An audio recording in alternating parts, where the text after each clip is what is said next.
Coming and they don't stop, coming and they don't stop, coming and they don't stop, coming and they don't stop, coming and they don't stop, coming and they don't stop, coming. Hit or miss, I guess they never miss, huh? Okay, welcome to a not so helpful guide to Pokemon Masters.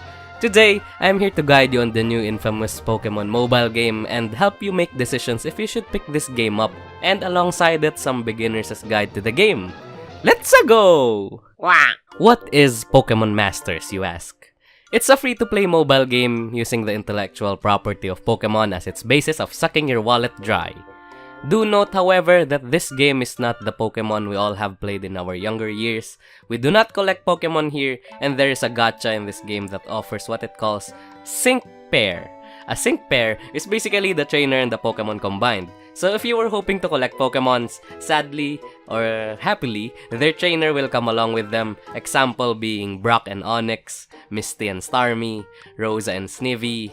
I was actually gonna make a joke here about human trafficking and slavery, calling this game Pokemon Slaves instead, but that would be unrefined for us gentlemen. Is Pokemon Masters pay to win?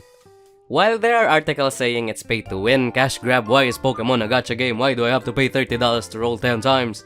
I first gotta say, first time.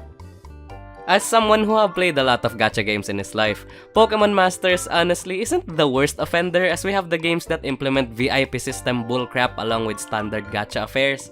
Though I understand that people who play Pokemon isn't used to this kind of mechanic, and that is fine, totally understandable, but I laugh at your complaints cause I've been suffering in gacha hell for years. Now going back to the topic, is it pay to win? Pokemon Masters doesn't offer items that would boost a player's power level that F2P players won't achieve. You will still need to grind materials to strengthen your sync pairs, and as of this not so helpful guide, there's nothing being sold that can make it say it's pay to win. It's just really pricey to roll 10 times cause I think it was $30 per 10 rolls or $3 per roll, which is already a full game on Steam. $30, that's like Monster Hunter Iceborne DLC. So yikes. How is the gameplay? The gameplay is, again, not the turn-based catch Pokemon, beat gym leaders, catch the legendary Pokemons that we all know and love. It's now a real-time strategy, triple battle, where you manage a shared energy bar and you pick out the moves you wish to deploy as it recharges. The Pokemon still have 4 moves that I think are set and there are no TMs or HMs, and the focus of the game is on the trainers themselves, since trainers and gym leaders from Kanto to whatever the current region the main Pokemon game is in right now. I haven't played after Sun and Moon because I don't have a Switch. Why should I play this? Pokegirls. Pokegirls, Pokegirls, Pokegirls, Pokegirls, Pokegirls, Pokemon, Pokemon girls. I love Pokemon girls, Rosa, Cynthia. Chicken-chan. So in Pokemon Masters, the type advantage has been dumbed down and there is now only one weakness per sync pair. I haven't memorized the one in Pokemon Masters, and there goes my years playing the actual Pokemon games. But you really don't have to memorize because before you go on the mission, just check for the type advantage as it gives a huge amount of extra damage. After the simplified type advantage would be the trainer roles, which there are 3: Strike, Tech, and Support.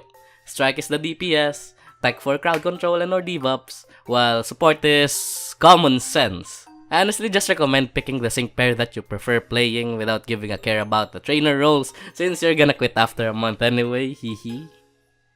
For my personal pick though, I will definitely recommend Rosa, not just because she's cute and I love her, but because she's a 5-star SSR that you get for free and provides energy replenishment. So she's my most recommended and you can pick out the other 2 whoever they are. How does evolution work? Well, evolution is change in the heritable characteristics of biological populations over successive generations. The scientific theory of evolution by natural selection was proposed by Charles Darwin. Wrong evolution! Not all sync pairs can evolve, and only the starter Pokemons like Totodile, Snivy, and Piplup are the ones I'm pretty sure can evolve. To evolve, your sync pair must reach level 30, and you will need 5 evolution stones which you can buy at the exchange shop. Then you can head out to do the evolution quest that shouldn't be too difficult. Mega Evolution exists as well, but I am way too lazy to explain the mechanic, and I told you this is a not so helpful guide. I am one lazy... What am I again? I'm a YouTube man. I am one lazy weeb YouTube man. Tip number 1. Keep going with the main story. After clearing Chapter 2, you will be given the freedom to take on free missions that will sidetrack you to grind your pairs to max level and whatnot. And because this game doesn't have stamina, you can grind all day if you have the time, which would be inefficient because the main story will give you the materials you need to keep going until you hit a wall where you need to grind the free missions. So until the said wall, keep pushing for the main story and level up your units when you're having difficulties. Although, if you somehow logged in at a time where there's this coin super course, do it as it gives you the much needed money to buy upgrades so you can uncap your energy bar since we don't earn money by beating up trainers anymore and taking their money and we can do what we want to them after. Minus the last part. That was from the manga I read. Tip number 2. Praise Rosa. Rosa GF where? I want a Rosa GF. Why is she so cute? Why don't I have a GF free?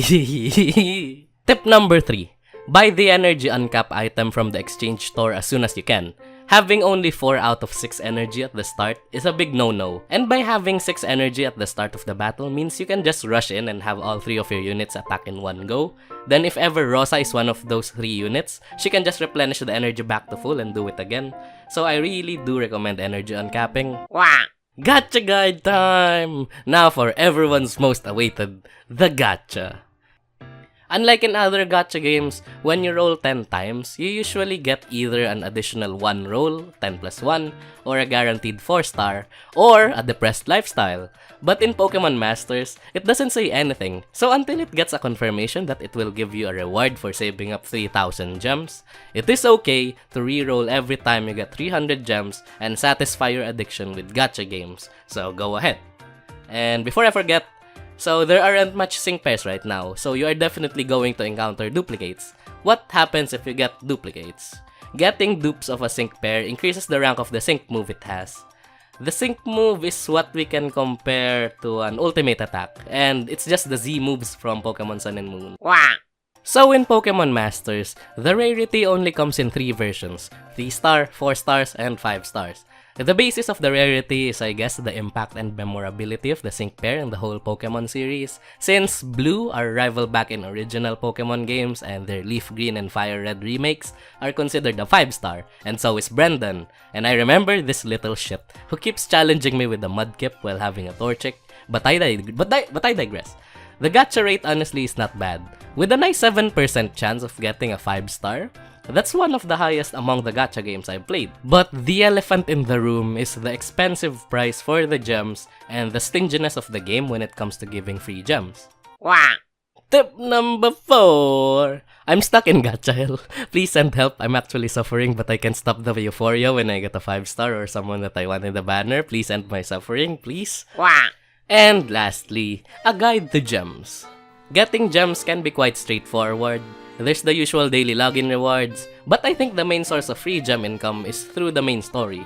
You get 30 gems after finishing a mission with combat, and 10 gems after a mission with only conversations. Do note that it's only a one-time thing, so once we all finish all of the one-time clears, the source of free gems will only be from daily logins. Then for the paid gems, which ones do I recommend? Gotta be honest with you, Chief, but I really don't recommend buying gems, not even once. Yes, even the one with one-time discounts, which I usually say is fine to do so, I do not recommend this time. Everything is just way too expensive, and I cannot justify why you should buy paid gems until they lower this and give more incentive. Of course, if you're a Pokemon shill who will defend the laziness of Game Freak with the new Sword and Shield Dynamax and the national dex being removed, then you probably bought gems already, so why are you even here? But do you know what I recommend spending on? My Patreon!